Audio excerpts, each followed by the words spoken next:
Sip and Listen, the podcast meant to inspire, challenge, and empower collaboration while taking actions that matter. With your host, beauty maker Christina Wirtz, recruiting genius Jennifer Rojas, and lover of all things marketing, Elisa Lane. It's time to level up.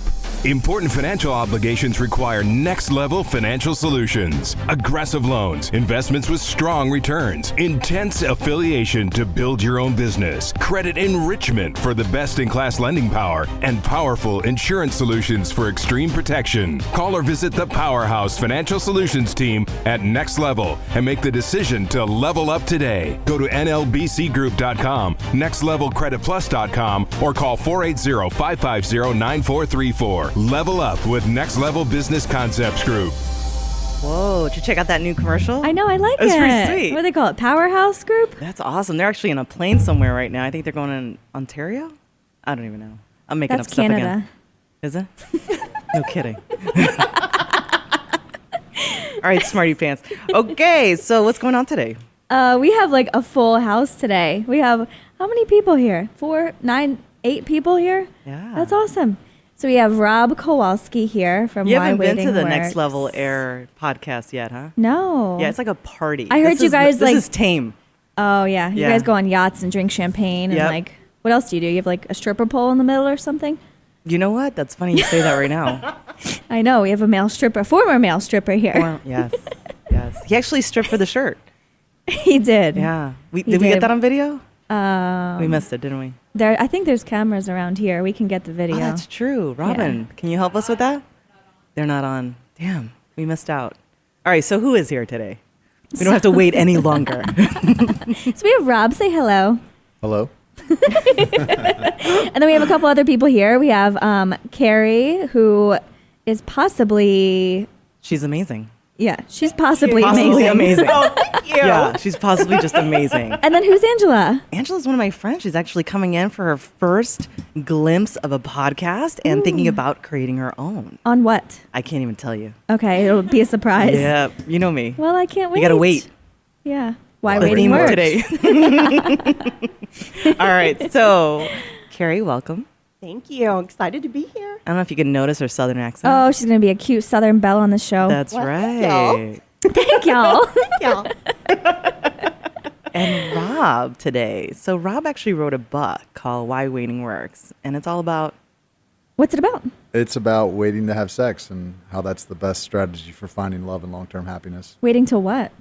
Waiting until marriage. Thank you for asking. well, does it have to be Waiting marriage? 1 week. Like, does it have to be marriage? Well, marriage works because we know it's going to cause us pain to get out of. So, some people would say wait till commitment. But how easy is it to break a commitment? Change the Facebook status, give back a promise ring. But when you say, marriage, that's a standard that is going to cause you pain if your heart's lying to you, because our flesh will lie to us to give it what it wants. So I might mess up the stats here. Divorced twice. did Same. you wait? Carrie. Well, okay, so weird thing. First married, I waited 2 weeks, and then we got married. So you didn't have sex? We never met. Oh, We met 2 weeks later, we were married. okay. And I'm not going to answer that other question, but my kids sometimes listen. And then 6 months, second time. Wow. 6 months you dated before you got married? Did you wait? Oh, you don't want to answer that question. Okay. She doesn't I wait. did not. Okay, yeah. And hence 2 failed marriages. But I'm actually just talking about, like, is it commitment? Because I think for me, it would be commitment. But- I think if I'm yeah. committed versus married, there might be a little bit better stats on the end. And when I get that question a lot, and it's basically like, if I was to say to any ladies here, hey, I love you, let's have sex, and you say, I love you too, Rob, let's just go to the justice of the peace real fast and get married. That would change the conversation, right? I'd be like, hold on, let me just think about this a little bit longer. You know what I mean? I would make sure that I really was sure, because at that point I'm signing a marriage contract saying that I'm not going to have sex with anyone again for the rest of my life, for the most part. So I want to make sure that it's not just my flesh that wants to get laid. You know what I mean? Because that's pretty easy to convince yourself, to deceive yourself into something that may not be true because you're lonely or horny or depressed or whatever. So marriage works because it just, before we get into something complicated with the wrong person and waste years of our lives, potentially our whole lives with this wrong person, we pump the brakes and go, let me just think about it and make sure. Because if you don't wait, and this is what's happened to me in every relationship that I've been in prior, is I had sex quickly. It started out as a hookup. I was completely honest that I wasn't looking for anything, but we continued to have sex, and then all of a sudden I got a soul tie, is what they call it in Christianese, which is really just biology, and you get stuck to someone, and all of a sudden you don't want anyone else to have sex with them, but you're kind of looking over your shoulder at the next one, wondering if someone else can make you happier, but now you can't. And then all of a sudden you get married, let's say, and now the sex stops after you get married, which is a quote that we've all heard 100 times, and the studies back it up. 50% of the people that stay married after 4 years stop having sex. So now you're not having sex, and you're attached to someone that doesn't even make you deeply fulfilled. And that's what happens when you don't wait. That's how it plays out. So I hear the passion behind it. Is it working for you? Well, so this is how it's worked for me, because I get the question a lot. They're like, well, what if there's no payoff, right? Because I've been single a long time. I've been single and date-free, really, for the most part, for 13 of the last 19 years. And what it's done for me is it pushed me into becoming a much better version of myself, because I had this sexual energy that I used to use for chasing girls, and I had to do something with it. So I wrote a book. I started a nonprofit. I went on 5 international relief trips, got on leadership at my church. I just used it to do all this productive stuff that actually helps a lot of other people, and has made me far more fulfilled. But it hasn't been easy. It's been the hardest thing I've ever done, to be honest, waiting. But yes, when people say, what if there's no payoff? They're asking me, what if you never find love? And I'm like, there already has been a payoff. So is it holding you accountable in a way? With the groups and the people that are around you and the book? And yeah, of course. Yeah, definitely. Does it work every time? What's that? Being held accountable. The accountability? No, it doesn't. Like, have you ever slipped up? Oh yeah, and we can talk about that. I actually slipped up recently. I had I was 1 month shy of 4 years of abstinence, and made a mistake with a girl recently, and it doesn't change the fact that the strategy is right. It works. I know that this is the path to go on. So wait a second. Sure. Is there a wedding to go to? No. Oh. No. If there was, then maybe it wouldn't be a mistake. You know what I mean? Yeah, exactly. But for me, no, it was sex. I hit a point of depression probably about 2 months ago, and just had been working really hard, and things, they weren't working at the level that I thought they should be, I guess, and just working long hours, coming home alone, night after night, financial struggles, and eventually it just got to me. And I've been sober for 6.5 years, and I actually quit drinking to pursue this path, because when I drink, I like to hook up, so I had to stop drinking in order to pursue this path. So I kind of started to self-medicate, and I was really accountable to my pastor through it all at the church that I go to. And thought, well, maybe I can drink in moderation now. It had been a long time since I drank, since I'd had sex. Mm-hmm. And the thing is with the way my life is and everything that I'm involved in, I'm always in situations where there are social settings with a lot of single people that don't necessarily share my values. They are drinking, they are having sex, or maybe they're not having sex, or they're trying not to have sex. But maybe they're not as convicted as I am about it, because a lot of our, CityFam events, which we can talk about CityFam, I guess, in a little bit, are in bars, and those people aren't waiting, you know what I mean? So I can't be fuzzy, even a little bit. And I was trying to convince myself maybe that I could get away with it, and it didn't work. Well, and thank you for being honest about Sure. it. It's definitely probably not the platform we were thinking about doing it on, but thank you for sharing that. Yeah. And it's interesting because I think as a mom too, I always think of the same thing. I would love for you to wait, and I want to be realistic. Because it is tempting. There's these adorable little beings walking around, and they look at each other, and unfortunately they're left alone and up to their own devices, and not even alcohol is included. But there's all of that. Yeah. So thank you for just being honest and being aware of how we all hear that. Yeah, we're also eked up, everyone's so physically charged. It's very difficult to walk this line. But if you look at the studies, the people that marry with 0 to 1 partners have the highest success rates in marriage, and they have the best sex lives. There's been numerous studies on it. The people that have 10 or more partners have the highest divorce rates and the least satisfying sex lives. So there's a clear correlation between how many partners you have and waiting and whether you're going to be successful. And divorce feels like death. You know, I've never had it, but this is what I hear. I know I've talked to the people that have been divorced, and they're always like, I never want to get married again because they don't want to go through a divorce. Well, it's interesting. I think the first time was harder than the second time. Right. So it does get you a little bit Like more having a numb baby. to it. No, that second one probably hurt more. That second one, well, you've had how many? 4? Yeah, how about? Really? We talking about marriages or kids here? Kids. Okay, no, I'm It's kidding. the same thing. How about you, Carrie? How many kids? 3. And you've been married twice? Yes. Okay, how'd that work for you? The kids with the marriages. Marriage is not so good. Yeah. The divorce, how about that? First one was definitely harder than the second. Absolutely. Christina, taking a census now. I have not been married. I don't have kids. I've never been engaged. But my mom's been married 3 times. All right. Yeah. And do we have Debbie on the line? Debbie actually has a question for you. She's been patiently. Debbie, Can you hear me? we hear you. We hear you. So Oh you're my married goodness, currently, right?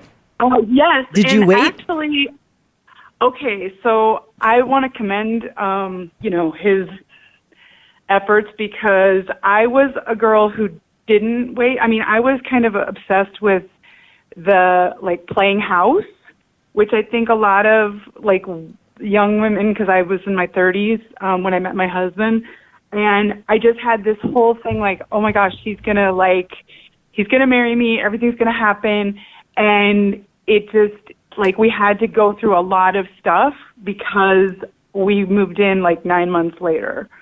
And so we actually recreated the starting of our relationship the year before we got married. So we didn't have sex for the year before we got married, which was 11 years into our relationship. Wow. Wow. That's good. So, yeah, so I definitely commend you for what you're doing because I think, our identity sometimes is so caught up in I want to please this person. And it's just, I realize now looking back that, it just was one of those things where, and I think, you probably have some recommendations on this of how people can recreate the newness in their, relationship without it having to be around sex. Right. Well, I think, a lot of the decisions too is based around fear. A lot of times women, they're afraid they're going to lose the guy if they don't give it. Right. So they think, okay, well, if I have sex with him, hopefully he's going to like it enough and he's going to give me the commitment. So the way, and there's a great TED Talk called How Your Brain Falls in Love by Dawn Masler. She actually endorsed my book.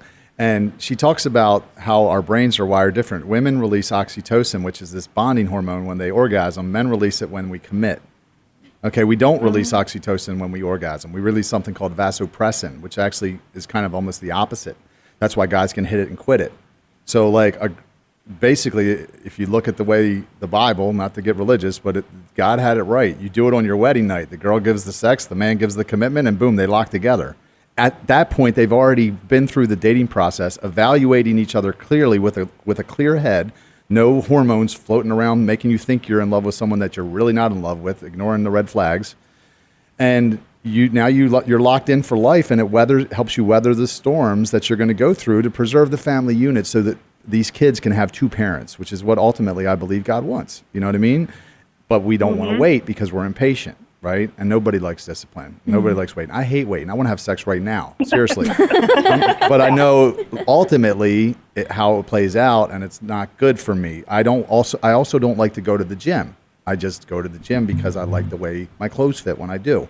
So I think if people understand the practicality of waiting, they're a lot more prone to do it. I just didn't understand any of this. No one ever taught me this when I was a kid. And even when I started waiting, I only did it because I became a Christian, and God said basically that he was going to bring someone for me, and I believed him. So I said, okay, I'll wait. And it turned into a lot longer than I thought, and I started to understand it. And I really believe because I've lived at such polar ends of the spectrum, I've had so much casual sex, And then I've been abstinent for so long that I really understand it, maybe better than anyone on earth. It doesn't mean that people are going to do it. You know, people know that CrossFit's good for them too. Doesn't mean you're going to go. But at least if you understand, okay, I get a 6-pack if I go for 8 weeks straight and don't stick bad things in my mouth. You're like, this is how it plays out. This is how you find your soulmate and have a happy life long term and not get stuck with unhappily married or divorced, you know, which is what is the norm now. You know, like people say they don't want to get married. All the younger generation doesn't want to get married because they've seen everyone do it wrong. You know, everyone's doing it wrong. 97% of the population doesn't wait. So only 3 out of 100 are waiting. So all we're seeing is failed marriages everywhere. You know what I mean? People cheating on each other. Yeah. So do you make recommendations for people that are already in relationships to start the practice? Not if they're married. Not if, of course, not. Don't wait if you're married. That's a recipe for divorce. Have all the sex when you're married. Have all of it. No, but if look, so I tell that to people all the time because the last relationship I was in, I was dating a girl. We were having sex, and you know, I wasn't sure if I was in love. I thought maybe I was. We had broken up a bunch of times. We were on like kind of a good stretch at the time. Like, and I started thinking maybe I am in love with her. And I cut the sex off. I said, look, I don't know if we're really built to last, but I think that this is the way we were going to find out. I said, we're going to stop having sex. And if we both become convinced that we're in love, we'll get married and we'll have sex again on our wedding night. And if we become convinced that we're not in love, let's stop wasting each other's time. Because we had been together 2 years at that point.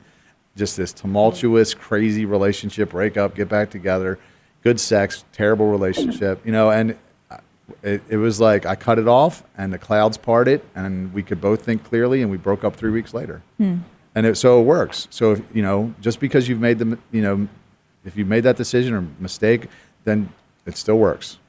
How do you feel about arranged marriages?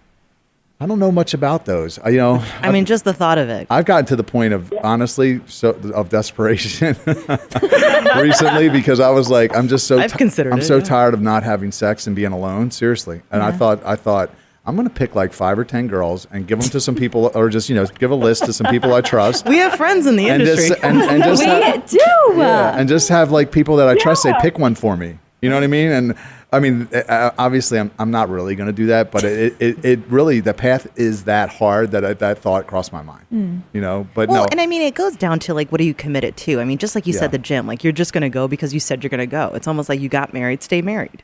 You said you would. People say that. They say love is a feeling. Or no, love is a Carrie's saying no. Not a love is a feeling. Love is a decision is what they say. But here's the deal.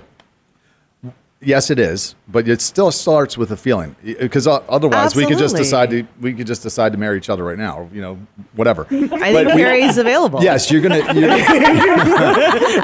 marry. You're gonna feel something, and then if that feeling fades, yes, it becomes a decision where you're just a commitment where you're gonna go, like going to the gym, whether you feel like it or not. Yeah. But I'm not gonna just decide to marry the first person that comes along. And people say that. They're like, well, hey, you know, they told me the story because it's been so long that I've been waiting. They're like, you know the story about when it was raining and a boat came and the guy didn't get on it. And he said, I'm going to trust God. And the next boat came. And then finally says, I sent you 3 boats. And I was like, well, how many boats have you jumped on since I've known you? Because those boats didn't work out so good. You know what I mean? The Titanic was a boat. You know what I mean? Like, I'm waiting for, it's got to be the right boat. Well, I'll say I got married after 2 weeks. Yeah.